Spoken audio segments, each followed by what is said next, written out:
इसकी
स्क्रीन दिख रहा है सबको?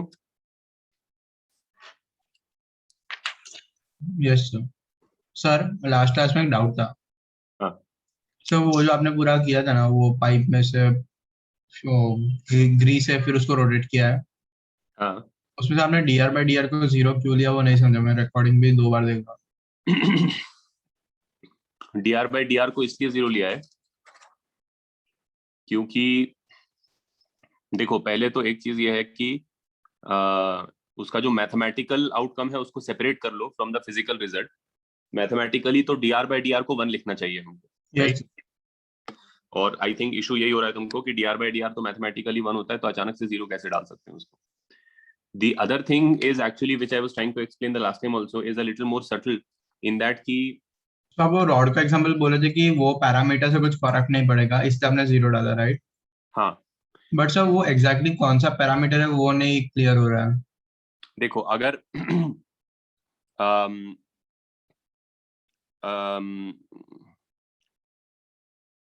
विस्कोसिटी बेसिकली टेंजेंशियल फोर्स है, राइट? Right sir. तो अगर मान लो कि फ्रिक्शन है, बेसिकली ब्लॉक्स के बीच का फ्रिक्शन है, you can imagine blocks, right? तो अगर मैं एक रॉड को कंसिडर कर रहा हूं जो एक फिक्स्ड एक्सिस के अबाउट कांस्टेंट ओमेगा से टर्न कर रही है, तो मैं उसको इमेजिन कर सकता हूं as being made up of many pieces, right? Yes sir. तो as they go around the circle, तुम लास्ट वाला पीस को कंसिडर करो for a second. Do you think that the second last piece applies any tangential force? Of course it applies a radial force. Radial force तो सबको चाहिए क्योंकि सब circle में जा रहे हैं, राइट? Yes sir. तो सेंटर की तरफ एक्सेलरेटेड मोशन होता है, सर्कुलर मोशन, देयरफॉर सबको रेडियल फोर्स चाहिए, तो अपने इसको भी रेडियल फोर्स चाहिए सेंटर की तरफ। लेकिन क्या वहां पे लास्ट और सेकंड लास्ट पीस के बीच में कोई टेंजेंशियल फोर्स लग रही होगी? That is the question. एक सेकंड रुक जाओ।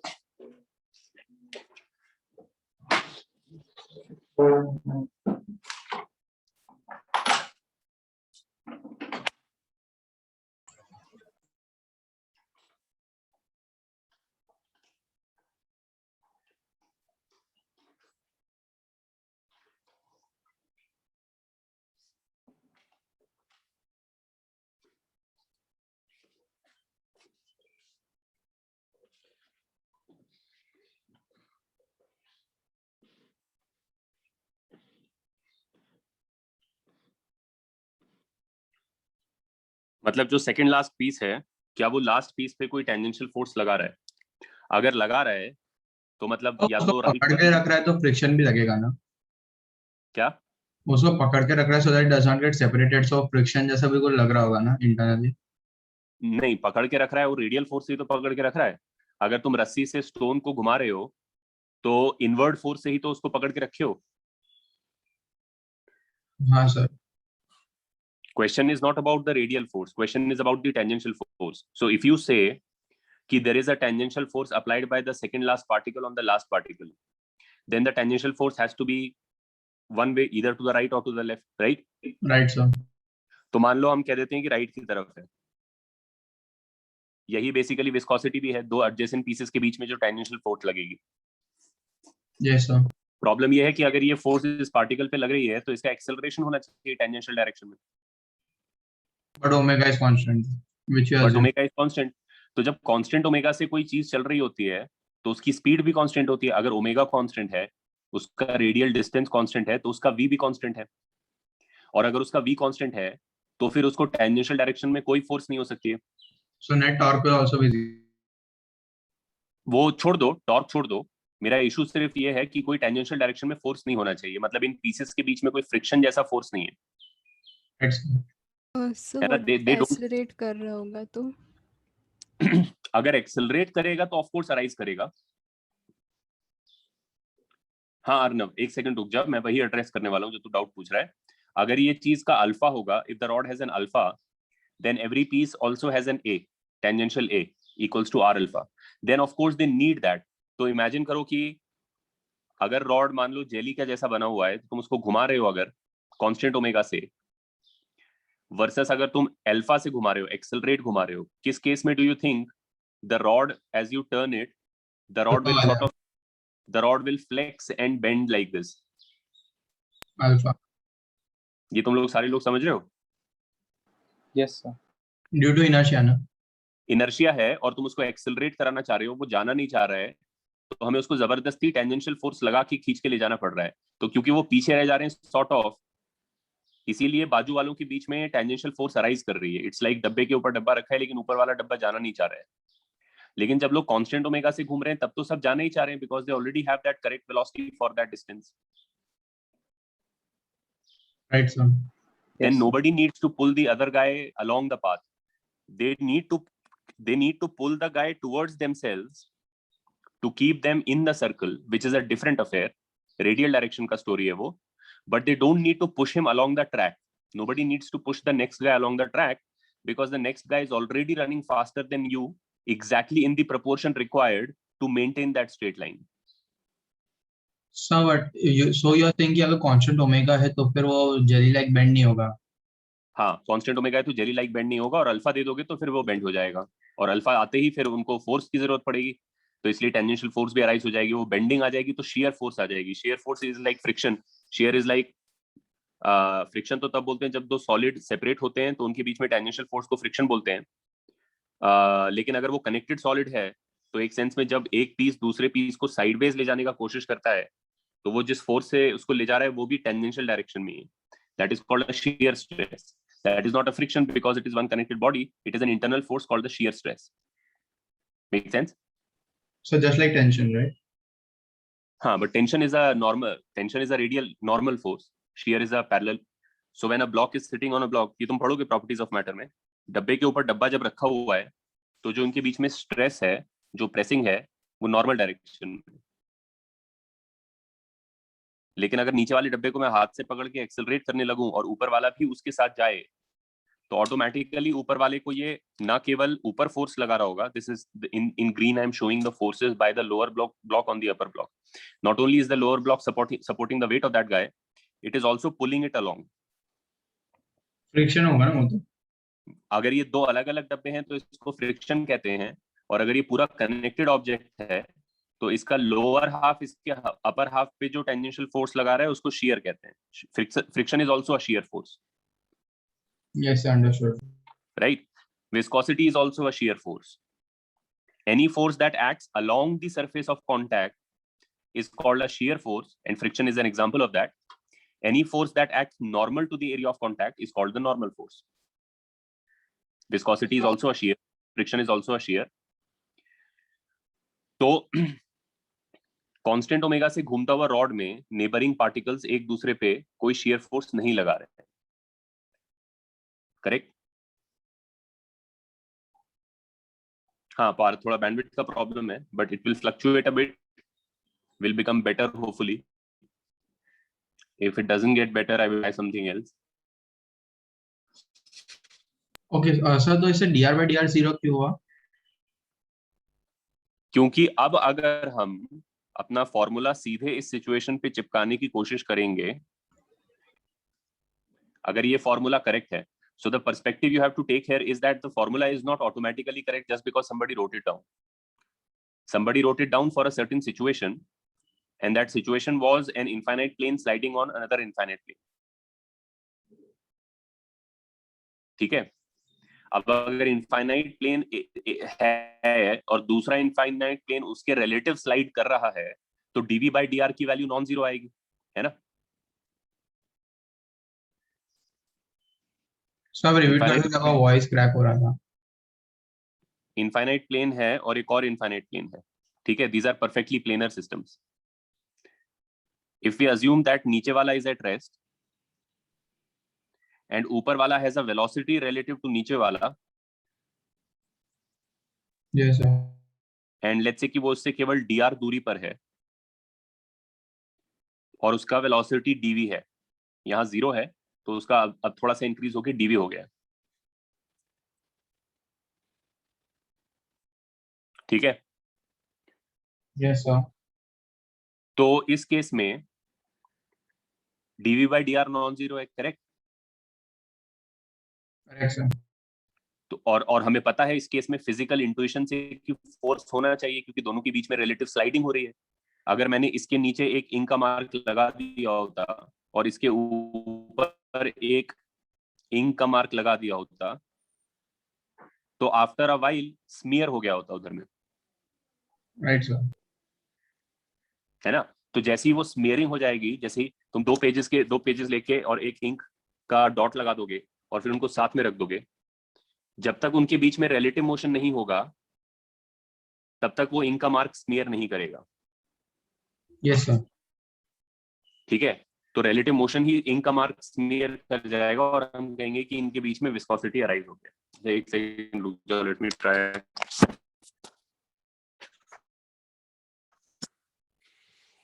सभी Suraj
sir so you are saying अगर एक फ्लूइड कांस्टेंट ओमेगा से रोटेट कर रहा है तो उसमें वो लैगिंग नहीं होगा फॉर कॉरेस्पॉन्डिंग पॉइंट्स।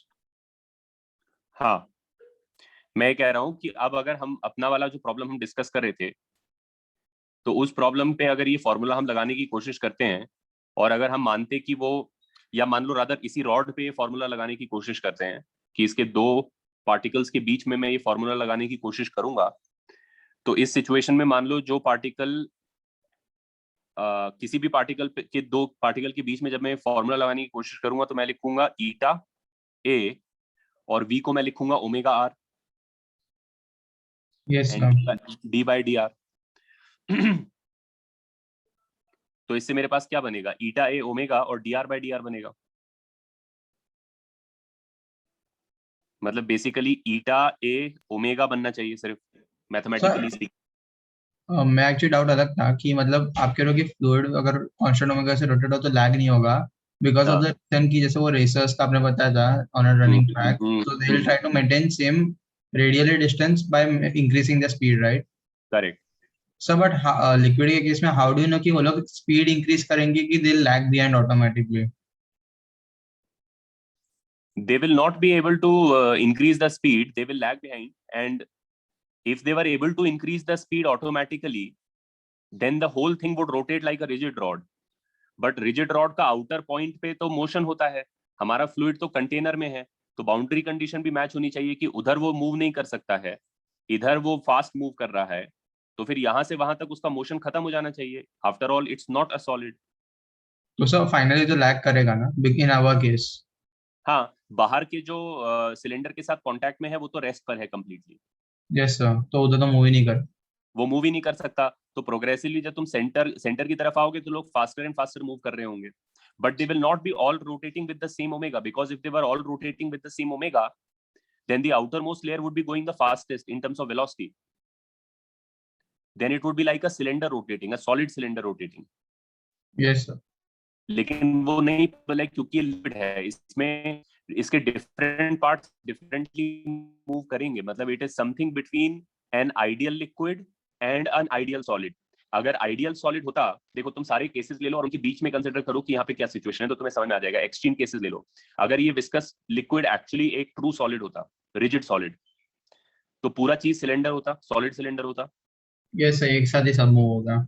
अब अगर बाहर मान लो फ्रिक्शन भी होता बाहर के कंटेनर के साथ, तो फिर तुम इन अंदर का सिलेंडर भी नहीं घुमा सकते थे. Right sir. है ना, तो वो इम्पॉसिबल है, वो चलता ही नहीं. और बाहर के सिलेंडर के साथ स्मूथ होता तो फिर पूरा सिलेंडर एक साथ घूमता. Yes sir. अब दूसरे एक्सट्रीम पर आ जाओ. आइडियल लिक्विड जो हम पिछले चैप्टर में पढ़ रहे थे, नो विस्कोसिटी वाला लिक्विड है. आउटर मोस्ट सरफेस छोड़ के बाकी सब मूव होगा. नहीं, कुछ भी नहीं मूव होगा, केवल इनर सरफेस मूव होएगा. Yes sir. सॉरी. जब उसमें विस्कोसिटी ही नहीं है, जब वो टेंजेंशियल फोर्सेस नहीं लगा सकता अपने नेबरिंग पार्टिकल्स पे, तो जब तुम इनर सिलेंडर को घुमाओगे तो बस केवल वही घूमेगा, और उसके साथ जो कांटेक्ट में एक लेयर में भी है, इनफैक्ट वो लेयर भी स्ट्रिक्टली स्पीकिंग नहीं घूमेगा, केवल तुम्हारा जो सॉलिड सिलेंडर अंदर है वो घूमेगा. सर तो अगर आइडियल लिक्विड है तो उसमें कुछ नहीं घूमेगा, आइडियल सॉलिड है तो उसमें सब कुछ घूमेगा. तो क्योंकि हमारा विस्कस लिक्विड है जो एक परफेक्टली रिजिड सॉलिड और एक परफेक्टली आइडियल लिक्विड के बीच में है, तो we will find different motions, like we will find कि अंदर से लेकर बाहर तक मोशन डाई डाउन कर रहा है. तुम जब कोई कॉफी बनाते टाइम उसको वो करते हो, तो तुम देखते हो वो एक विस्कस लिक्विड है और किस तरीके से घूमता है. बाहर का कॉफी कांटेक्ट में रहता है और जो तुम्हारे स्पून के साथ घूमता है वो घूमता है, और फिर धीरे धीरे वो मोशन डाई डाउन हो जाता है. So can we say viscosity is intermolecular friction?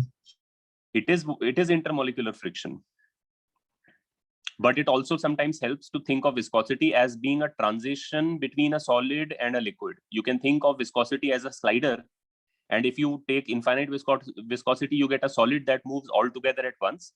And if you put zero viscosity on the slider, you get an ideal liquid, and a viscous liquid is some viscosity. The slider is somewhere between zero viscosity and infinite viscosity. So the motion can be transmitted to other people, but not as quickly and or as instantaneously as in the case of a solid. Right, sir. ठीक है, अभी I hope clear हो गया होगा. और mathematically speaking इसका point ये था कि जब यहाँ पे मेरा ईटा ए ओमेगा आ गया इस वाले केस में, तो अगर मैं इस फॉर्मूला को फेस वैल्यू पे करेक्ट मान लूं, तो मेरे हिसाब से एक फोर्स होना चाहिए इनके बीच में जो ईटा ए ओमेगा होगा. लेकिन तुम्हें पता है कि एडजेसेंट के बीच में कोई फोर्स नहीं है, तुम प्रूव कर चुके हो अभी ऑलरेडी. Yes sir.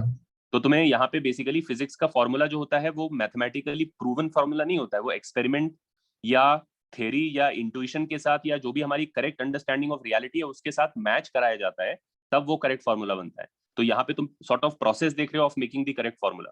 ये फॉर्मूला इसने डिराइव किया इसके लिए करेक्ट है. इट इज इम्पॉसिबल कि बाजू वाला तुमसे डिफरेंट स्पीड पे चल रहा हो और बीच में स्मेयरिंग ना हो.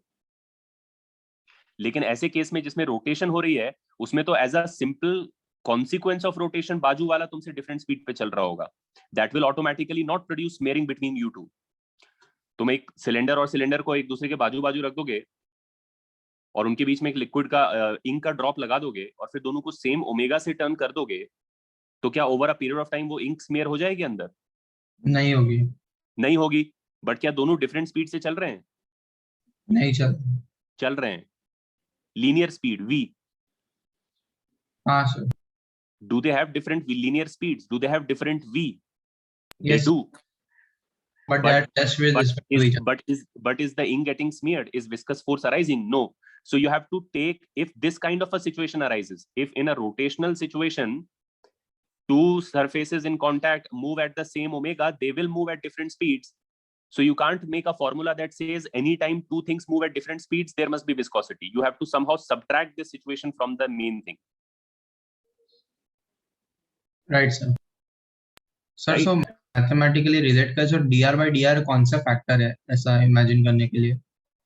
dr by dr कुछ नहीं है. मेन पॉइंट ये है कि जब तुम v को ओमेगा r लिख रहे हो और उसको डिफरेंशिएट कर रहे हो विद r, तो उसका ऑटोमेटिक एक नॉन जीरो वैल्यू आएगा, क्योंकि रोटेशन में वेलोसिटी रेडियल डिस्टेंस के साथ चेंज होती है. हाँ सर. और उसका rate of change he omega है. but that does not produce viscosity.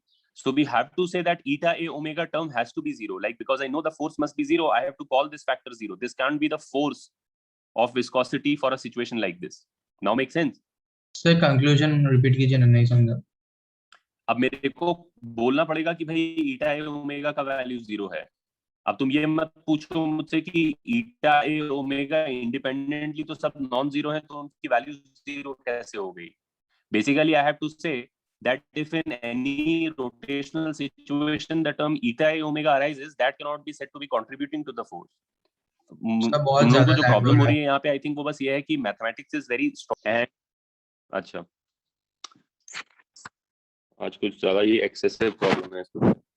Basically weather भी थोड़ा ऐसा है, बहुत क्लाउड है आज.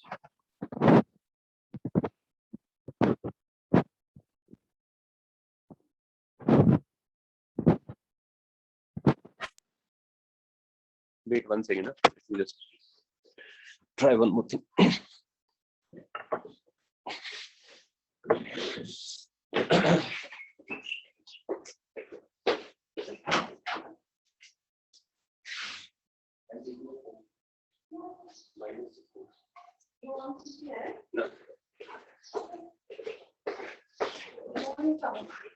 Yeah. No.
हाँ सर, अभी बहुत बेटर है. ठीक है, चलो होपफुली बेटर रहे. सो आपने ये ओमेगा को डी ओमेगा को dr/dr plus D omega by dr ऐसे लिखा था ना? हाँ, तो हमारा वाला जो प्रॉब्लम था, पर्टिकुलर प्रॉब्लम था, उसमें ये हो रहा था कि क्योंकि सब अलग अलग ओमेगा पे चल रहे थे, सब सेम ओमेगा पे नहीं चल रहे थे. सब सेम ओमेगा पे इसलिए नहीं चल रहे क्योंकि वो एक सॉलिड ऑब्जेक्ट नहीं है. तो क्योंकि सब डिफरेंट ओमेगास पे चल रहे हैं, तो इसीलिए हमने क्या किया कि हमने बोला अगर अब मान लो ये सिचुएशन है और यहाँ पे तुम्हारा इनर सिलेंडर घूम रहा है ओमेगा नॉट से, तो अगर एक रैंडम आर पे जाके देखा जाए क्या चल रहा है, तो उधर का जो वेलोसिटी है वो आर ओमेगा है. तो उधर अगर मैं फोर्स लिखूं तो ईटा ए डीवी बाई डी आर, ईटा ए, लेकिन अब मैं उसको are D omega by D R plus omega D r by D R लिख सकता हूँ, प्रोडक्ट रूल. नॉर्मल केस में in the case of a rigid body ये पहला टर्म जीरो होता है.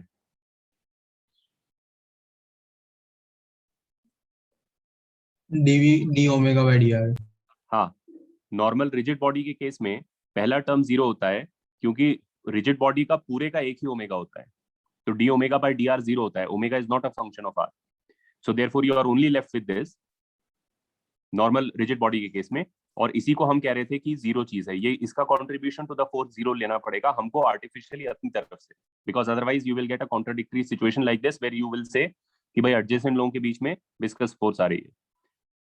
तो फोर्स में जो फोर्स को ही जीरो नहीं लिखना चाहिए. नहीं नहीं, फोर्स को नहीं, क्योंकि इस केस में with the fact that omega is also changing at different places, this first term will have a contribution. इसमें तो विस्कोसिटी अराइज होगी ना, लेयर्स एक दूसरे पे विस्कोसिटी लगा के ही तो मोशन बाहर की तरफ पास कर पा रहे हैं। अगर आइडियल लिक्विड होता और विस्कोसिटी नहीं होती तो मोशन कैसे बाहर पास करते वो? मतलब एक नॉन जीरो फोर्स तो लग रहा है।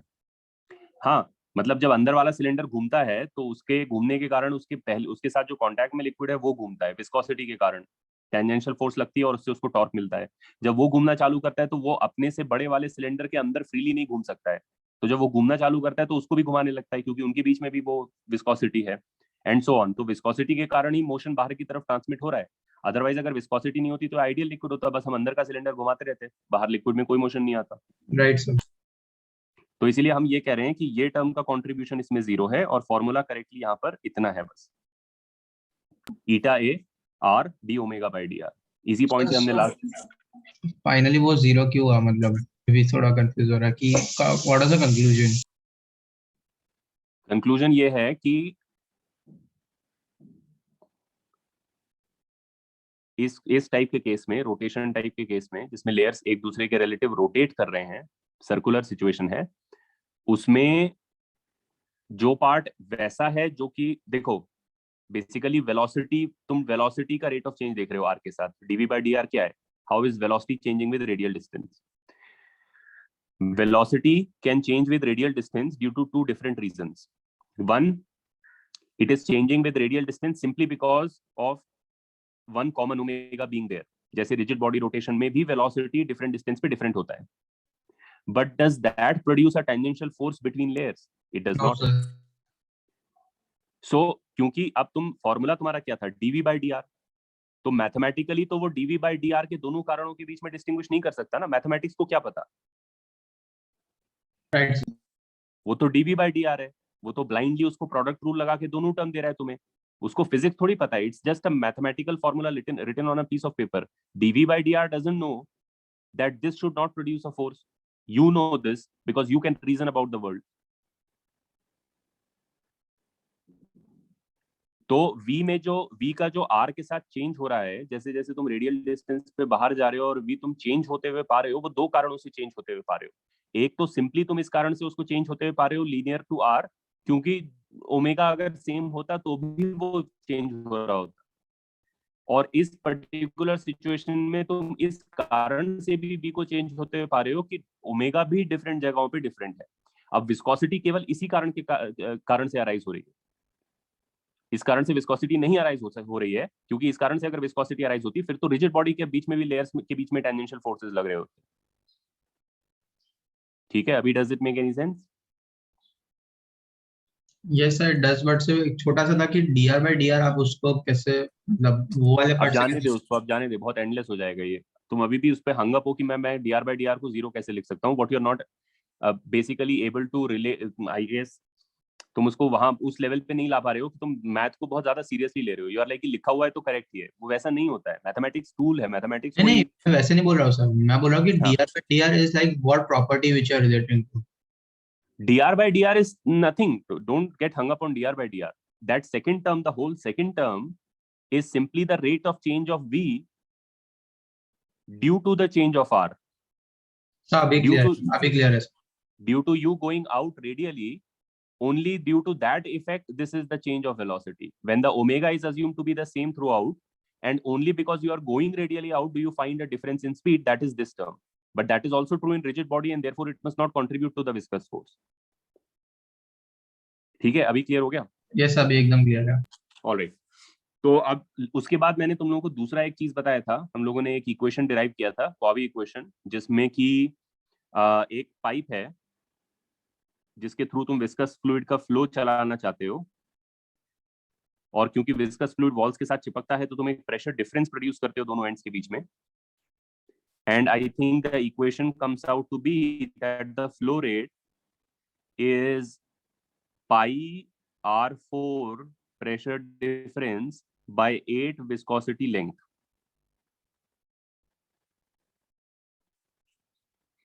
हाँ, yeah, the bandwidth is just terrible today.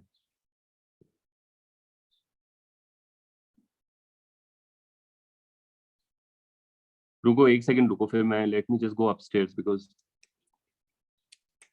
Just have to move then. यहाँ पे वाईफाई का भी थोड़ा सा इशू है नीचे। नहीं प्रेरित, वो इक्वेशन तुमको याद रखने की जरूरत नहीं है। Ordinarily, the only thing that you can remember, or even that I wouldn't say that you should remember, it's not very useful or doesn't ever come directly. It's not something that you're supposed to know. This is something you are supposed to know. If you don't remember this, you will not be able to solve any viscosity problem. This is the basis of everything. But this is a special application of the viscous force where you are trying to make a flow and so on and so forth. And so therefore this is the case. And if you can remember कि r की power 4 होता है रफली और pressure difference के proportional होता है flow rate, तो तुम अगर कोई प्रॉब्लम आ भी गया तो without having to derive you can रफली, क्योंकि प्रोपोर्शनैलिटी पे आ जाएगा कि क्रॉस सेक्शनल रेडियस को हाफ कर दिया। वो भी मेंस टाइप प्रॉब्लम मैं बोल रहा हूँ कि भाई अगर what if the radius is half then how much flow rate you get, और what by what amount must you increase the pressure to maintain the same flow rate or something like that. मेरे को भी याद नहीं रहता है पूरा कि पाई कहाँ लिखा है, 8 कहाँ लिखा है, लेकिन मुझे रफली ये याद रहता है कि r की पावर 4 डेल्टा p ऊपर है और ईटा नीचे है, which makes sense. Flow rate will be negatively affected by viscosity because the more viscous it is, for everything else being the same, the more viscous the liquid is, the harder the lesser flow you are going to get, and it is directly in proportion to r because the wider the cross section, the more liquid you can push through it. I mean the liquid will still stick to the walls, but तुम खुद ही सोचो कि narrower tube में उसको push through करना मुश्किल होगा, क्योंकि नैरोअर ट्यूब में जो है लिक्विड कम होगा और उसके सरफेस एरिया ज्यादा होगा, ज्यादा वो वॉल के साथ चिपका होगा, बीच में कम लिक्विड होगा, तो वो जो चिपकने वाला फैक्टर है वो डोमिनेट करेगा। जितना ट्यूब बड़ा होता जाएगा उतना वो चिपकने वाला factor relative to how much liquid there is कम होता जाएगा, मतलब वॉल्यूम बढ़ता जाएगा लिक्विड का और सरफेस एरिया कम होता जाएगा। तो it should get easier and easier, and of course it must be proportional to pressure difference. The more pressure difference you apply, the more flow rate you get. तो ऐसे रफली मेरे को भी याद ही रहता है बस ये। अच्छा तुम लोग रुक जाओ, just give me 2 minutes. I will move everything to upstairs and hopefully we'll get better this thing with Wi-Fi. ठीक है, I'm going to log out from this.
Any better?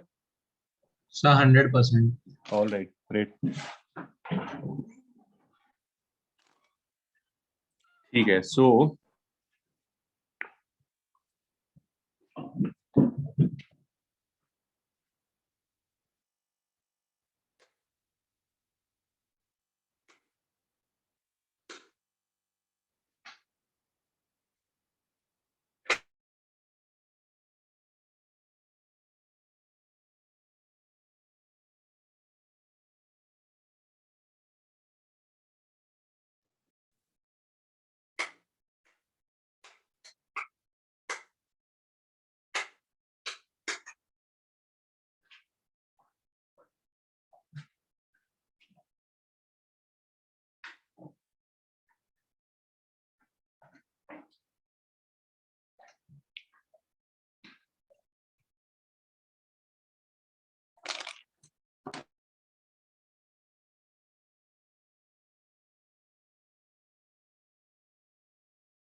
हम लोग पढ़ रहे थे last time, right? And you don't have to remember this equation. Like I said, there is no need to remember this equation or anything. But this can be derived basically from this equation. And in case you need to derive it or something similar, all you have to do is you have to take a radial distance r and उसके अंदर पूरा जो fluid है उसको अपना system की तरह treat करके और उस पे लिख लो कि इधर से प्रेशर लग रहा है, उधर से प्रेशर लग रहा है, और जो उसका कर्व्ड सरफेस एरिया है उस पे विस्कस फोर्स लग रही है, which can be written in this manner. और ये सिंपल सिचुएशन है, you have to make a distinction, confuse मत होना.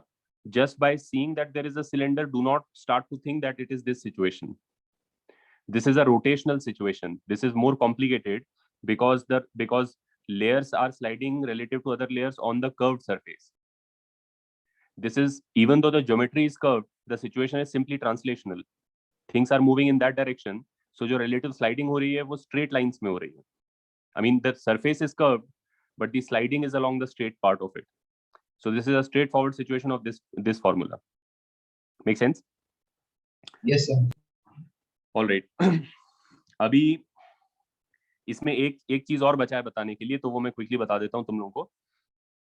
वो ये है that जब हम लोग लास्ट टाइम डिस्कशन कर रहे, अच्छा आई थिंक मैंने बता दिया था वैसे कि वेलोसिटी हमने डिराइव किया था as a function of r, और वो क्वाड्रेटिक फंक्शन ऑफ आर आया था. And if you think about it, that this is the end of the tube and the velocity is a quadratic function of r, so you have some velocity at the center, which by the way you can find. तुम last time का देखोगे जब हमने इसका discussion किया था तो velocity as a function of r निकाला था, तो उसमें अगर तुम 0 डाल दोगे आर की वैल्यू, रेडियल डिस्टेंस, तो सेंटर पे जो वेलोसिटी है वो भी मिल जाएगा. That is not a known, you should not think that you know that velocity, that emerges as an outcome of applying this pressure on this length and so on and so forth. तो वो formula आने के बाद तुम निकाल सकते हो कि सेंटर में कितना वेलोसिटी है. बट बेसिकली क्योंकि वेलोसिटी आर में क्वाड्रेटिक है, radial distance from the axis में क्वाड्रेटिक है, और डिस्टेंस कितना बाहर निकला है फ्लूइड वो वेलोसिटी में लीनियर है, तो देयरफॉर जो लिक्विड बाहर आया होता है उसने एक पैराबोलॉइडल शेप बनाया होता है.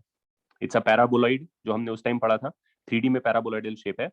और क्योंकि यहाँ पे जो डिस्टेंस तुम्हारा आया है ये VR into 1 सेकेंड है, अगर 1 सेकेंड में आया है, और ये रेडियल डिस्टेंस R है,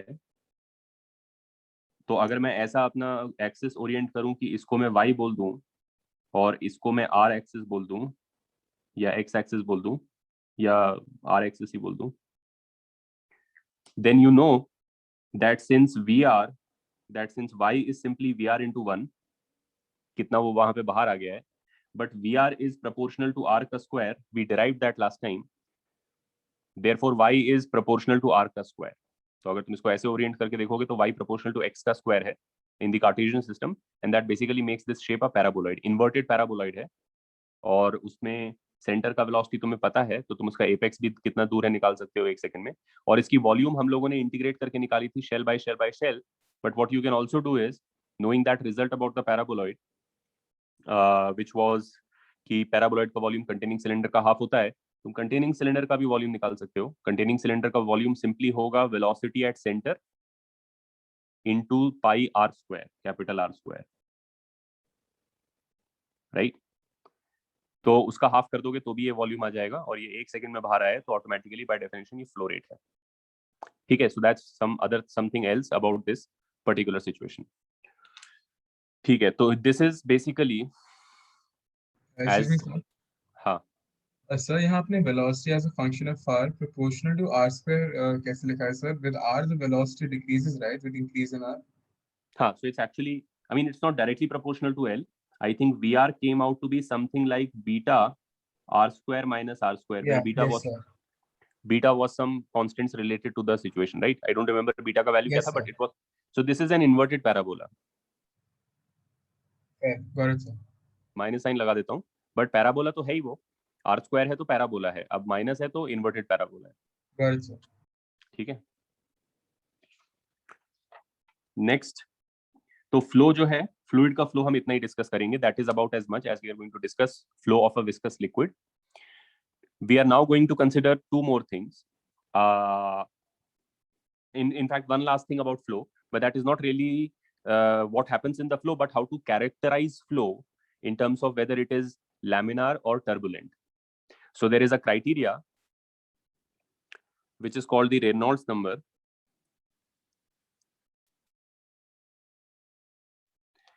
and the value of the Reynolds number, or rather the value of the Reynolds number relative to some other threshold value, whether the Reynolds number is bigger or smaller than that, that is what tells you whether your flow is laminar or turbulent, ठीक है। और इसी में तुम्हें ये भी idea लगेगा कि लैमिनारिटी ज्यादा होने के लिए या फ्लो का लैमिनार होने के लिए जो कंडीशन है वो क्या है, like should the liquid be more viscous, should it be less viscous, and so on and so fourth, ठीक है। तो रेनॉल्ड्स नंबर जो है उसको बोलते हैं आरई, एंड यूजुअली अब उसके अलग अलग तरीके होते हैं डिफाइन करने के लिए, depending on what we are actually trying to do.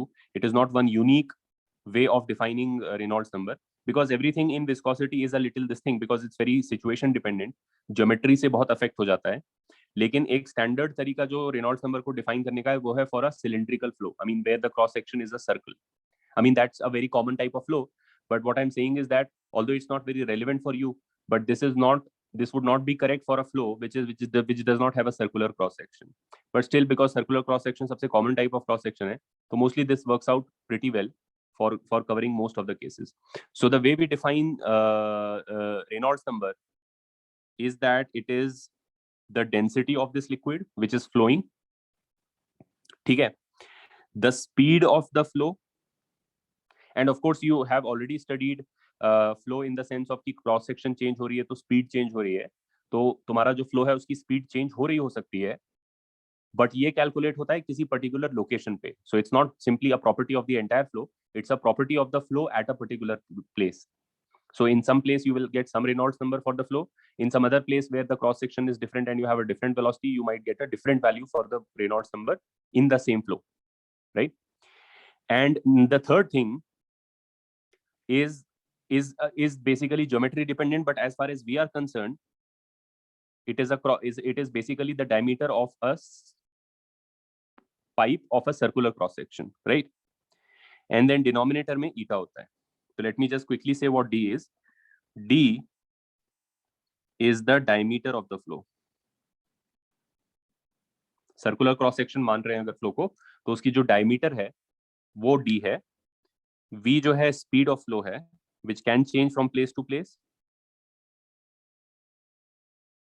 And density, of course, is the density of the liquid or fluid, and eta is the viscosity of the fluid, right? And the condition for laminarity or turbulence is that if the value of Re exceeds 2000, now इस पे भी debate होती है क्योंकि ये बहुत experimental सा result है. तो अलग अलग सिचुएशंस में जो थ्रेशोल्ड आता है आरी का जिसके बियॉन्ड वो टर्बुलेंट हो जाता है वो डिफरेंट होता है. You might look it up in 3 places and find 3 different values. And So this value is basically the value that you will find in the NCERT. ठीक है, तो मैं तुम्हें वो वाला वैल्यू बता रहा हूँ, बिकॉज अगर मेंस में प्रॉब्लम आएगा तो they will of course consider only what they have written in their own textbook, right? But in other places, if you look it up, you will find different thresholds. In some places 2500, in some places 2700, in some places something as different as 4000 also. So you should not confuse yourself later कि वहां पे अलग लिखा हुआ है threshold, यहाँ अलग लिखा हुआ है, अलग अलग होते हैं और ज्योमेट्री डिपेंडेंट होते हैं, तो बहुत कॉन्टेक्स्ट चाहिए होता है उसको इंटरप्रेट करने के लिए कि किस पर्टिकुलर एक्सपेरिमेंट से इन्होंने डिराइव किया है वैल्यू। इसीलिए you will stick to 2000 because if you get a question in the mains you have to stick to 2000, ठीक है? And it's not really a hard boundary because this is such an experimental result. It's not like बिल्कुल 2000 cross होते ही एकदम change. It's like 1000 पे है तो बहुत laminar है अच्छे से, फिर धीरे धीरे थोड़ा सा लैमिनारिटी खत्म होने लगेगा। 2000 more or less is like where it transitions into being turbulent, and then beyond, much beyond 2000 is completely turbulent, right? Sir, so then increased viscosity leads to more stability, right? If the viscosity is more, the flow is more laminar. Correct. So for a good laminar flow, you want more viscosity. The more viscous the fluid, the more laminar the flow that you get.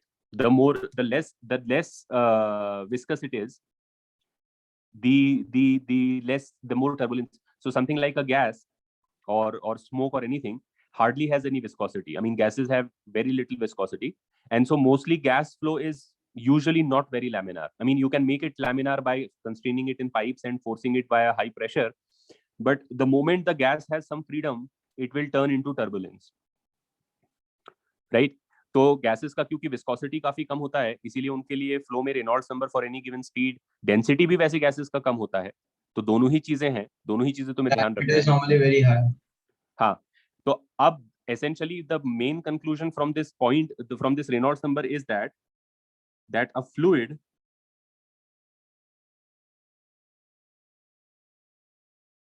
with a large eta by rho will produce laminarity easily, right? मतलब जिस fluid का viscosity और density का ratio ज्यादा होगा, तो मतलब basically हम ये कह रहे हैं कि density must be less and viscosity must be more. It must be very viscous, it must stick to itself, but it should be a very light liquid. The more it has that property, the more laminar its flow is going to be. The reverse is true for turbulence. If it is heavy but not going to stick to itself, so smoke is a good example because smoke particles are basically burnt up pieces of the material and usually are quite heavy compared to individual molecules of gas. Like in comparison to simply gas, smoke is usually a very heavy kind of a gas because individual particles are usually big chains of polymers and all, which are a result of the combustion process or whatever, right? So they are heavy particles, but by virtue of being a gas, they are hardly have any viscosity. So smoke usually, I mean, smoke still maintains some laminarity as it rises, but soon very quickly turns into turbulence, and smoke rises up. So you can see that since smoke is lighter than air in that sense, in the sense of being particles being far away from each other, as smoke rises up, it gains speed because buoyancy and all. So it's rising up and gaining speed, and ultimately of course d rho n सब ठीक है, लेकिन जब speed gain कर लेगा significantly तो RE उसका threshold को cross कर जाएगा और फिर वो turbulent हो जाएगा। लेकिन जैसे heavier material है like liquid which is going to fall down, तो फिर वो नीचे गिरते गिरते स्पीड अटेन करेगा अंडर ग्रेविटी, और फिर एक सर्टेन डिस्टेंस गिरने के बाद उसका स्पीड जो है इतना हो गया होगा कि वो RE क्रॉस कर जाएगा और फिर वो टर्बुलेंस में चला जाएगा। तो तुम टैप खोलते हो और अगर तुम्हारा टैप जो है बढ़िया होता है और उसमें कोई वो वहाँ पे कैल्शियम डिपॉजिट्स नहीं होते हैं, नया टैप है, तो initially it will come out nicely and smoothly like a glass rod, but then after falling through some maybe a foot or something, you get froth and everything, so it soon turns into turbulence once its speed has basically made the whole thing cross the value. ठीक है, alright, clear on. तो अब इसमें जो questions हैं बहुत basic होते हैं, इसलिए मैं कोई क्वेश्चन इस पे ले नहीं रहा हूँ। स्ट्रेट फॉरवर्ड क्वेश्चन हो सकता है कि फ्लो है, जैसे हमने बर्नौलीज में किया था, they will give you a flow and then it will come down and then say कि बताओ कितना हाइट नीचे जाके टर्बुलेंस आ जाएगी। तो all you have to do is find the speed there and then put it in this formula for Reynolds and say greater than 2000. right? Make sense?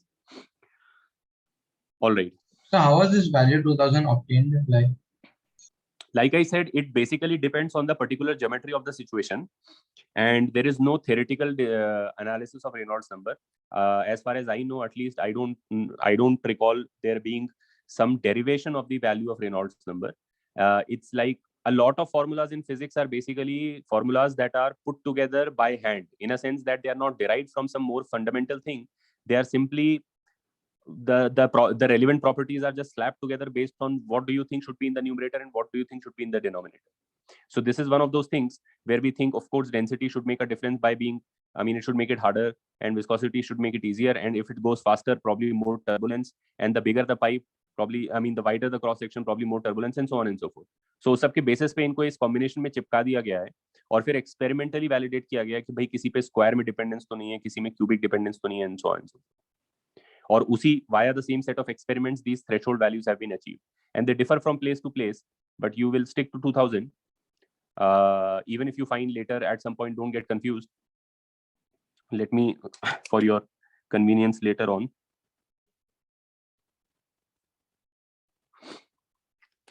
ठीक है? All right, so ये हो गया फ्लो का कहानी खत्म. फ्लो का हमने उसमें जो विस्कस फोर्स लग रहा है वो हमने डिस्कस कर लिया, 2-3 ज्योमेट्रीज देख लिया, और फ्लो को कैरेक्टराइज कैसे करेंगे in terms of being laminar और टर्बुलेंट वो भी हमने सीख लिया है. That is why the Reynolds number. तो फ्लो का स्टोरी खत्म. अब विस्कोसिटी में एक लास्ट टॉपिक और है, which is when a solid object moves through a viscous liquid, right? So when a solid object moves through a viscous liquid, we are not discussing the flow of the liquid itself.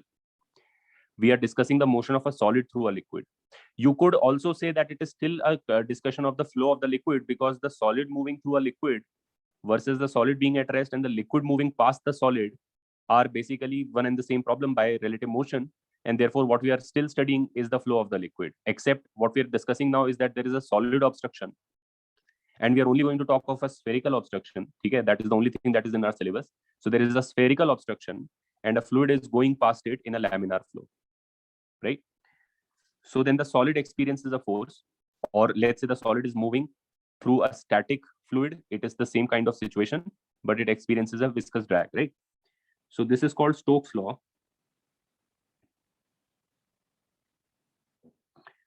And what it gives you is the viscous drag on a solid sphere. Different shapes have different values of the constant here, but those shapes are not in our syllabus. We are only going to discuss the sphere.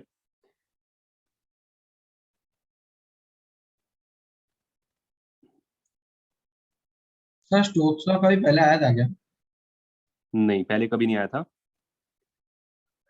लेकिन probably in like lecture 1 of physics जब तुम लोग projectile motion पढ़ रहे थे तो तुम लोगों ने एक assumption लिया था कि ignore air drag. Yes sir. So this is what that is. So what you were ignoring so far, when a body moves through air, air is also a viscous fluid, and you were ignoring that as the body goes through air, the air sort of rushes past it, and it is like a friction with the air that you were ignoring there. This is what that is. Of course, for both gases and liquids, it's the same thing. So this is your solid sphere, and it is moving past a viscous liquid. So then you form these kind of shapes.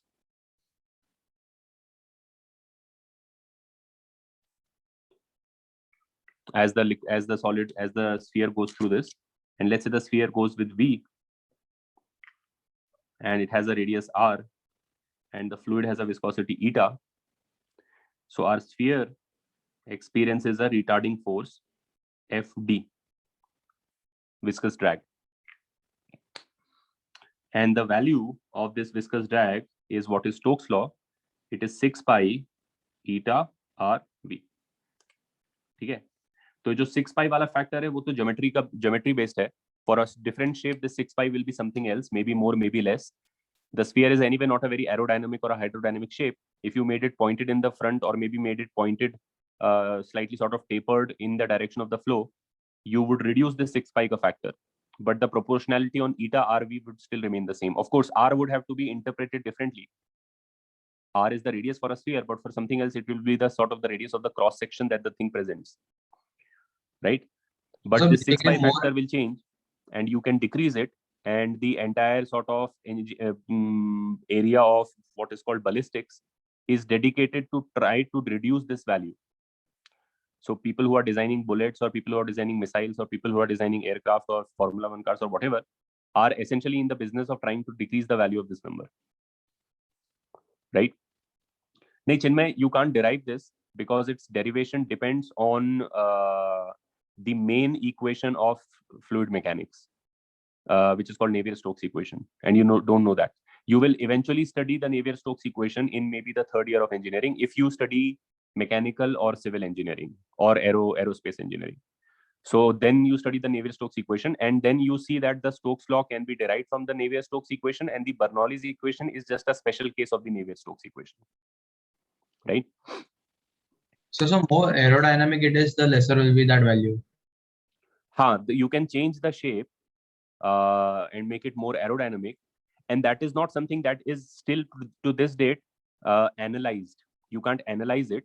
It is not analyzed completely in the sense of you can't just write stuff on a piece of paper and therefore deduce कि अरे ये वो shape है जो बनाना चाहिए.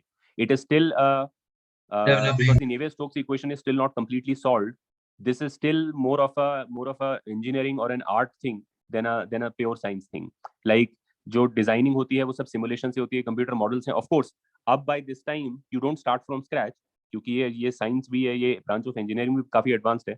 सो they have a good idea of what shape to begin with and what to do, but still a lot of it still has to be experimentally determined. Anytime you make a new change to something which is already aerodynamic, it is really hard to predict कि उसका outcome क्या होगा. Will it actually help as you think, or it might actually end up increasing the drag in some weird way which is still to be discovered, because fluids behave very mysteriously at high speeds, and so you might think कि अगर इसमें एक और fin लगा दिया जाए इस missile को तो maybe ज़्यादा aerodynamic हो जाएगा, but turns out that creates some kind of a vortex formation because there are 3 other fins, and so overall it changes the whole profile of the air and produces more drag, and so your missile range is actually decreased. It's all very, I mean, it remains to be discovered all the time whenever you make any new change to any existing design to try to make it more aerodynamic, right? But in any case, this is the equation as far as we are concerned. And this viscous drag will oppose relative velocity. So if the sphere is not moving relative to the fluid, then there is no viscous drag. This is not buoyant force, please don't be confused. If the gravity of the situation is downward, the sphere will still experience buoyancy upwards. Buoyancy is a different force that is due to the normal pressing of the fluid particles. They are pressing from all sides, and they would still be pressing even if the solid sphere was not moving. They would still be pressing from the top, they would still be pressing from the bottom, but the pressing from the bottom would be more, therefore there would be a lift, which is the buoyant force. This is not that force. This is only going to arise once the thing starts to move, and it always arises in the direction opposite to the direction of relative motion. So it's basically a friction, but unlike solid friction, it is a velocity dependent friction. Solid friction जो होता है वो speed dependent नहीं होता है. You can go as fast as you want, but from the surface you get the same force, which is mu n. This is a different beast because it depends on velocity, and that also kind of makes it harder to design these things, because you also have to factor in the thing कि भाई aerodynamic बना के fast कर देंगे, लेकिन fast कर देंगे तो फिर drag भी बढ़ जाएगा. So it's like a cyclic thing. The faster the Formula 1 car goes, the more drag it experiences, and then you have to reduce that more drag to make it faster, and then there is even more drag. And in fact, ये एक approximate result है. जो correct result होता है, और rather correct तो नहीं, जो इससे थोड़ा correct result होता है, उसमें एक और term होता है जो v square में भी होता है. So it's like alpha v plus beta v square, like alpha being constants, and then there is a v term, and then there is a beta v square term. And so when things go really fast, I mean, there is of course a range of values, but when things become like supersonic, the v square term dominates the v term, and that is really the main term then. And so then you have an even bigger problem facing you. The faster you go, if you go twice as fast, you have to deal with 4 times as much drag. So when they make supersonic aircraft and all, उनका पूरा ballistics एकदम different होता है, because they have to factor this extra term which arises when the speed is very, very high, right? But we are not concerned with the quadratic term. For us, it's only a linear term. The things are not moving really fast. They are moving at some reasonable speed, not comparable to the speed of sound. And therefore, there is only a linear in V term. हाँ, Tejas, Concorde and all, or even fighter aircraft which basically go at above Mach 1, they have to deal with that, and it's really difficult because it produces many different phenomena also. So it's not simply just a viscous drag, then there are pressure variations and rockets, spacecraft that go into space, all of them have to deal with this factor, right? So that's a whole different thing. Correct, Parth. So this will have a heating effect, just like friction has a heating effect. When a box is sort of sliding on a rough floor, eventually the floor and the box heats up and the box comes to rest. So kinetic energy turns into heat energy. The same is true here. As the thing sort of flows through the viscous fluid, it heats up the fluid and it heats itself up. This force is basically a non-conservative force like friction, and all of the work done by this force, or in fact you can find the power generated by this force, because you know the force and you know the velocity, so multiplying them gets you the power, and all of that power is basically turning into thermal power. So I will ask you a question on that, but before that let's do one other problem based on Stokes law. ये तुम लोग solve करो. Stokes law का एक consequence ये होता है, which is basically, let me say it's a topic but it's really a small problem, is of terminal velocity. What happens is, so when let's say some raindrop starts to fall from some high altitude, तो वहां पे क्या हुआ कि cloud है और फिर वो कंडेंस हो गया, ठीक है, अब वो स्फेरिकल रेनड्रॉप बन गया है, अब वो नीचे गिरना चालू करा. अब जब वो नीचे गिर रहा है, so being a tiny drop of water, it first of all is experiencing its own weight, then it is experiencing a buoyant force due to the air around it, which is also reasonably high compared to its own weight, because it's not made of lead or steel, it is simply water and a very small amount of water, right? So there is a buoyant force that is trying to prevent it from going down, but generally because water is denser than air, it would still have gone down. But as it starts to move, because air is also a viscous fluid, as it starts to move, as it acquires any velocity, then arises a viscous drag also in the direction opposite to motion. So there are two forces retarding its motion, the buoyant force and the viscous drag. But the viscous drag doesn't arise at t equal to 0. When you release the drop, there is only weight and buoyancy, because the viscous drag only arises when you are moving. Then because the weight is bigger than buoyancy, you start to move, you accelerate, and as you pick up more and more speed, then the viscous drag takes on bigger and bigger values. So as you are accelerating downwards, your speed is constantly increasing, so the viscous drag is also constantly increasing. At some point, you achieve a constant velocity. After that point, you don't accelerate anymore, you fall at the same velocity forever. And that is called terminal velocity. And so I will just set it up as a problem for you, and you guys tell me the value for it. Our raindrop is made of water. Let's say the density of water is sigma. Let's say the density of water is sigma, and the radius of the drop is r. The density of the air is rho, and the viscosity of the air is eta. These are the properties of the air: density, viscosity. Okay? And it starts at rest.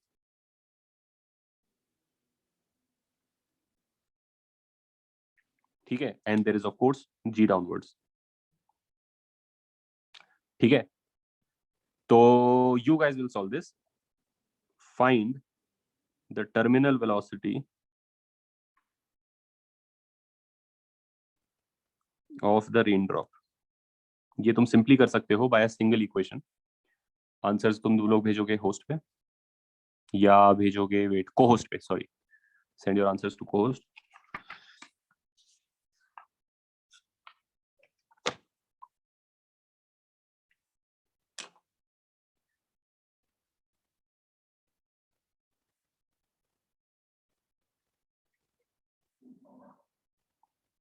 यहाँ लिख देता हूं मैं. Viscous drag का formula होता है 6 पाई ईटा RV.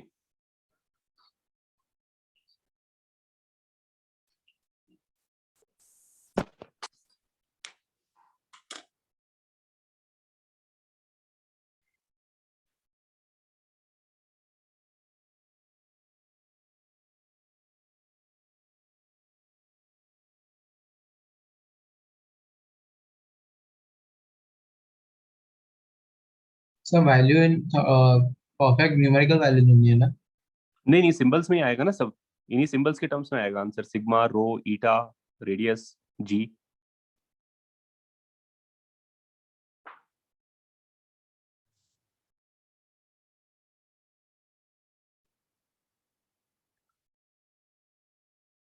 Correct है, आइविन।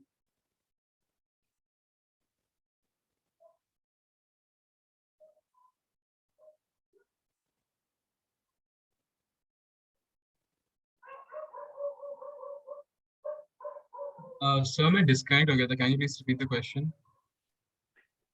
हाँ, को-होस्ट पे भेजो आंसर्स। नहीं, पिना करेक्ट नहीं है तेरा क्वेश्चन। ये है, there is a raindrop and it starts at rest and the raindrop is a sphere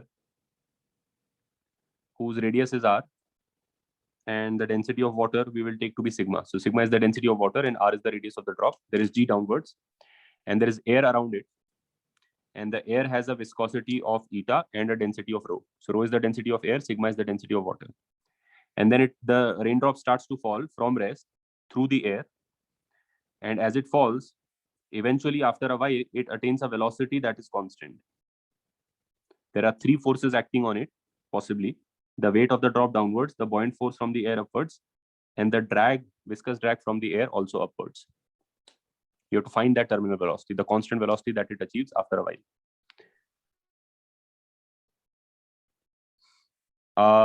एक सेकेंड, ओम तुम्हारा न्यूमेरिकल फैक्टर मेरे को सही नहीं लग रहा है। नहीं, करेक्ट है, ओम करेक्ट आंसर है, A70 ओम। परिजात भी करेक्ट आंसर है, श्रेया भी करेक्ट आंसर है, मिराज तुम्हारा नीचे डिनोमिनेटर में न्यूमेरिकल फैक्टर सही नहीं है, कुछ मिसिंग है। स्नेह तुम्हारा करेक्ट आंसर है, परिन तुम्हारा करेक्ट आंसर नहीं है, उसमें रो नहीं आ रहा है, रो आना चाहिए आंसर में। चिन्मय A56 करेक्ट आंसर है, मिताली करेक्ट आंसर है, प्रेरित करेक्ट आंसर है। आंसर्स को होस्ट पे भेजो। भव्या करेक्ट आंसर है, A54। पार्थ करेक्ट आंसर है, अर्नव डिनोमिनेटर में न्यूमेरिकल फैक्टर करेक्ट नहीं है, बाकी सही है। मिराज करेक्ट आंसर है। होस्ट पे मत भेजो, somebody send to co-host, send your answers to co-host। हाँ अर्नव करेक्ट है, अभी यही आएगा डिनोमिनेटर में।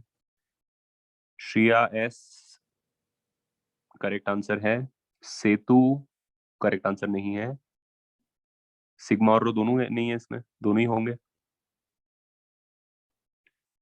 पार्थ करेक्ट आंसर है, पार्थ गला। प्रणव करेक्ट आंसर है, पिनाक करेक्ट आंसर है अभी। B57 चिन्मय करेक्ट आंसर है।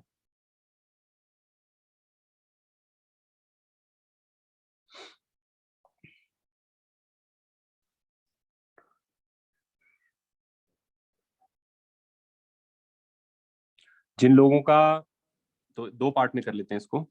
A, find terminal velocity of raindrop. B, find thermal power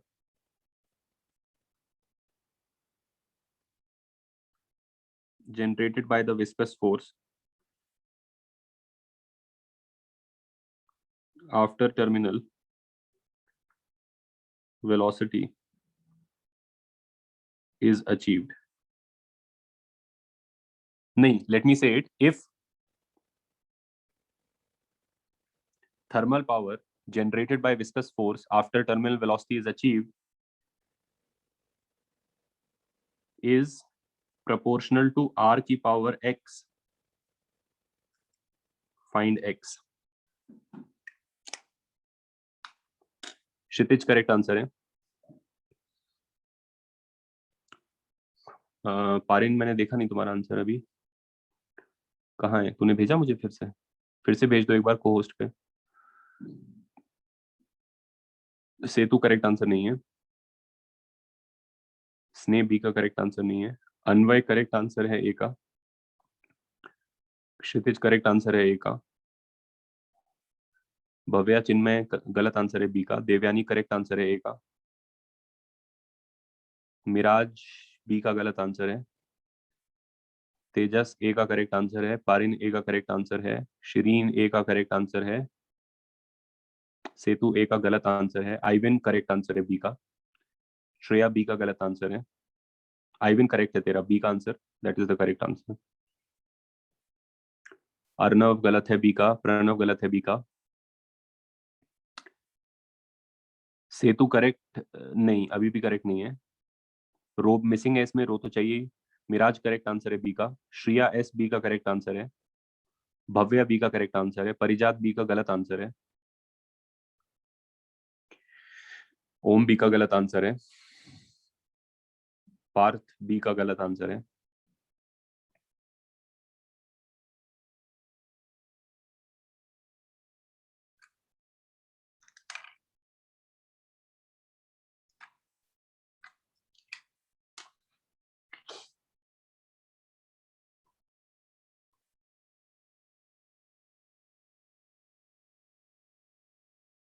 Parijat B का करेक्ट आंसर है, पिनाक बी का करेक्ट आंसर है, तेजस बी का करेक्ट आंसर है, श्रेया बी का गलत आंसर है, क्षितिज बी का करेक्ट आंसर है, प्रणव बी का करेक्ट है, मिताली बी का गलत है, प्रेरित बी का गलत है, ओम बी का गलत है,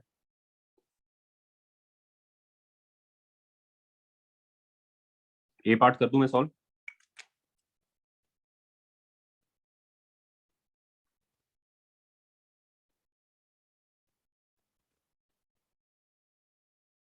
अनवय बी का करेक्ट है, पारिन बी का गलत है, चिन्मय बी का गलत है,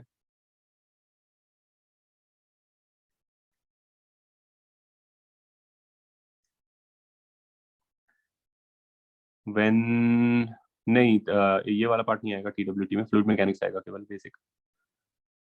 पार्थ गलत है बी का answer. When terminal velocity is reached,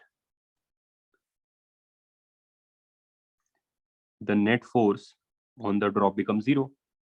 That is the meaning of terminal velocity. कि अब उसका एक्सेलरेशन खत्म हो गया है। नहीं, पार्थ गलत है बी का, चिन्ह में गलत है बी का। तो देयरफॉर उस वक्त क्या हो गया होगा कि उसका जो वेट है और उस पे जो बॉइंट फोर्स लग रही है और उस पे जो ड्रैग लग रहा है वो सब इक्वल हो गया होगा। हाँ पार्थ अभी बी करेक्ट। कौन सा? एयर का विस्कस फोर्स ऊपर नहीं लेंगे? वही तो है, एफ डी वही है, यही तो है वो। There is no other viscous force. Viscous sorry sir. ये वो विस्कस फोर्स का ही कैलकुलेशन करने के बाद स्फीयर के लिए आंसर है ना, once and for all. Shreya B का करेक्ट आंसर है तेरा, ओम बी का गलत है। मैंने बोला ना फ्लूइड में आएगा, फ्लूइड मैकेनिक्स केवल जो नॉन विस्कस फ्लूइड है वो वाला। टीडब्ल्यूटी कभी है? अभी अभी या आने वाला वीकेंड पर है? Yes sir, this Sunday. हाँ ठीक है, तो वही आएगा उसमें। Late me just confirm also, मैं देख लेता हूँ एक बार पेपर में क्या है, फिर मैं कंफर्म कर दूंगा तुम लोगों को आज शाम तक, ठीक है? नहीं, चिन्मय बी का गलत आंसर है।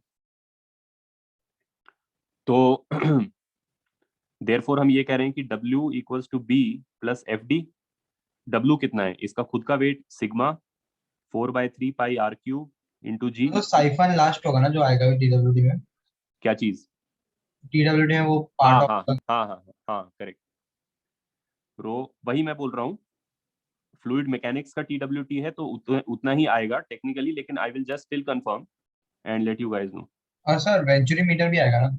हाँ वो सब तो आएगा ही, जो भी उससे पहले का है, साइफन से पहले का सब फ्लूइड मैकेनिक्स ही है। तो बस फोर्सेस हमने इक्वेट कर दिया। लेट्स से कि वी टर्मिनल जो है वो वी टर्मिनल है, तो वी टर्मिनल है, तो वी टर्मिनल की वैल्यू मिल गई।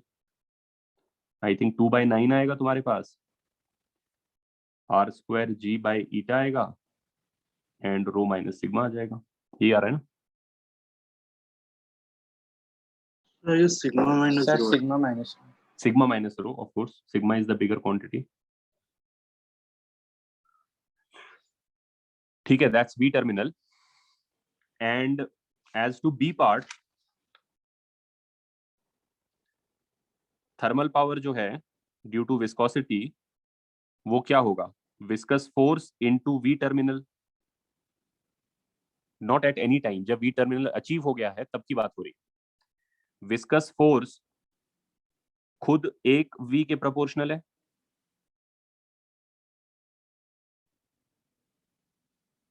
ना? 6 पाई ईटा आर वी टर्मिनल, तो बेसिकली वो खुद वी टर्मिनल के प्रोपोर्शनल है, और फिर एक और वी टर्मिनल है, तो बेसिकली वी टर्मिनल स्क्वायर के प्रोपोर्शनल है, राइट। लेकिन आर के भी प्रोपोर्शनल है ये वाला पार्ट, क्योंकि ये 6 पाई ईटा आर वी टी है, राइट। और वी टर्मिनल खुद आर स्क्वायर के प्रोपोर्शनल है। तुम लोग समझ गए?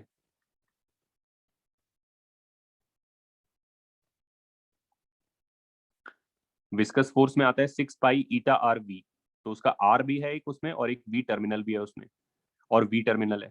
अब वी टर्मिनल तुमने पीछे निकाला, उसमें आर स्क्वायर आता है, तो आर स्क्वायर भी आ गया। Make sense?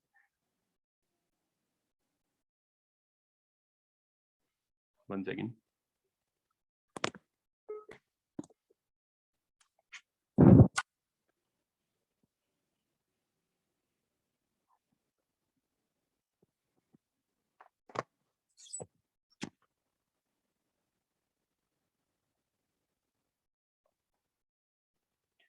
Okay, clear to everyone?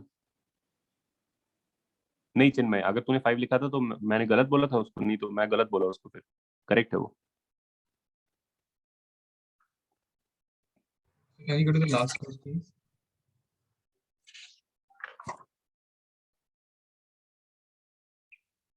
And one last thing that we can do is, अभी तो हमने वी टर्मिनल निकाला है, मतलब जब फाइनली वो अचीव कर लेगा, लेकिन इंटरमीडिएट भी वेलोसिटी हम निकाल सकते हैं as a function of time, जिसका फाइनल वैल्यू वी टर्मिनल होगा। वो हम निकाल सकते हैं by writing the F equals to ma for the raindrop at some arbitrary time, correct. तो एक्सेलरेशन भी वेरिएबल होगा ना? एक्सेलरेशन वेरिएबल है,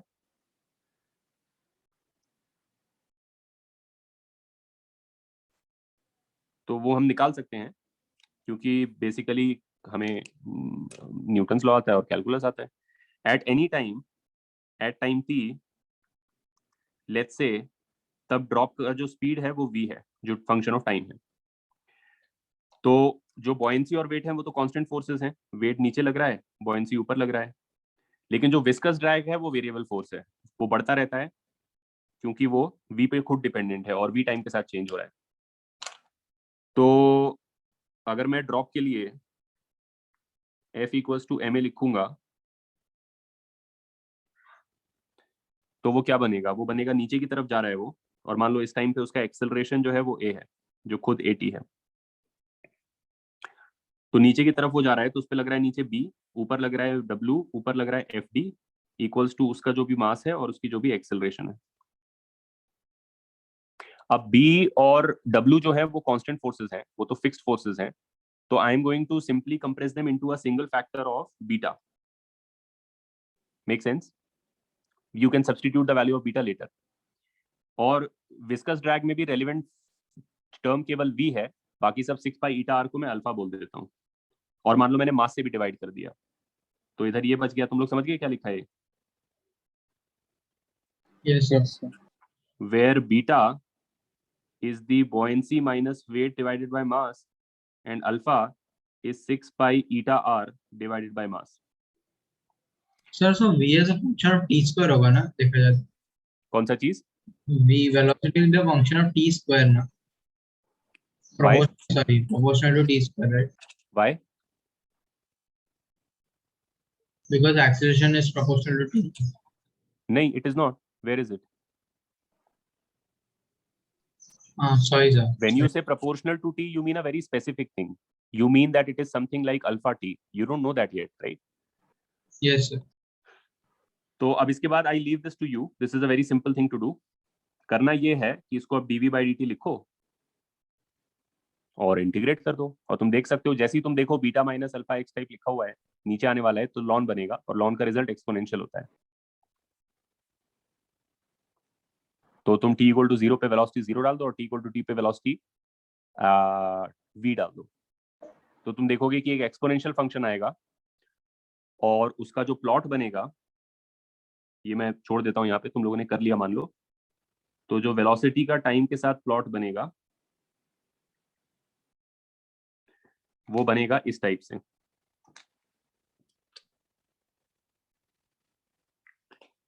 और एसिम्प्टोटिकली ये क्या वैल्यू अचीव कर लेगा? Terminal V terminal. जो तुम्हारा फंक्शन आएगा ना वी का टी यहाँ पर, उसमें टाइम इन्फिनिटी डालोगे तो वही वी टी आ जाएगा जो पीछे तुमने निकाला है। ठीक है। तो अल्फा इक्वल टू 6 पाई क्या है?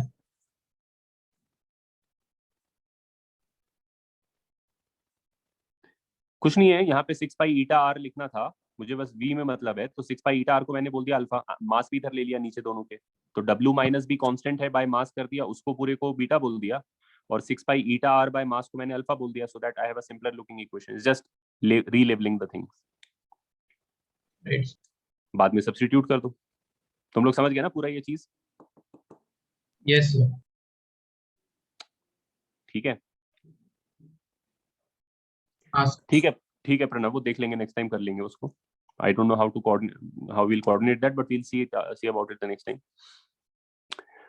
तो यहाँ पे खत्म करते हैं आज के लिए। अब बेसिकली विस्कोसिटी हमारा पूरा हो चुका है, there is nothing else to be done in viscosity, and the next time tension. we will be doing surface tension, which is the other effect that arises due to long range forces, right? ठीक है। सो हाँ। Sir आप TWT से पहले एक doubt session ले सकते हो? फ्लूइड्स के लिए हाँ कर लेंगे। अभी इस वीक में शायद कोई लगा भी होगा डाउट सेशन या नहीं। अच्छा कल था शायद, वो मंडे को था और वो नहीं किया था हमने ना।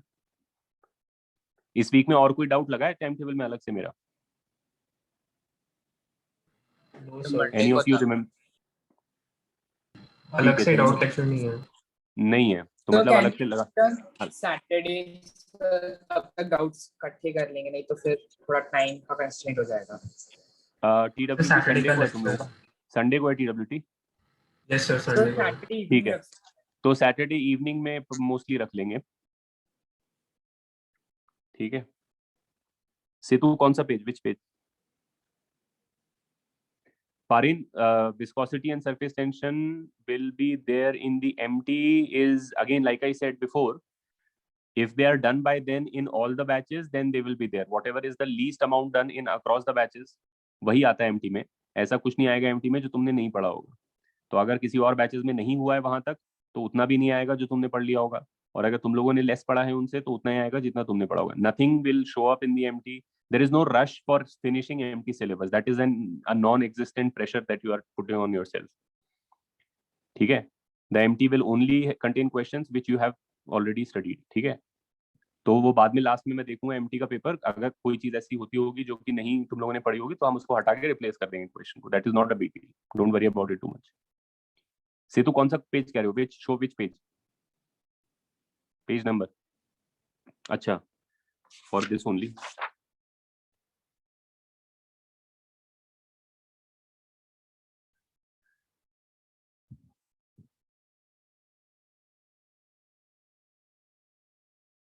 ओके, ऑलराइट, खत्म करें फिर।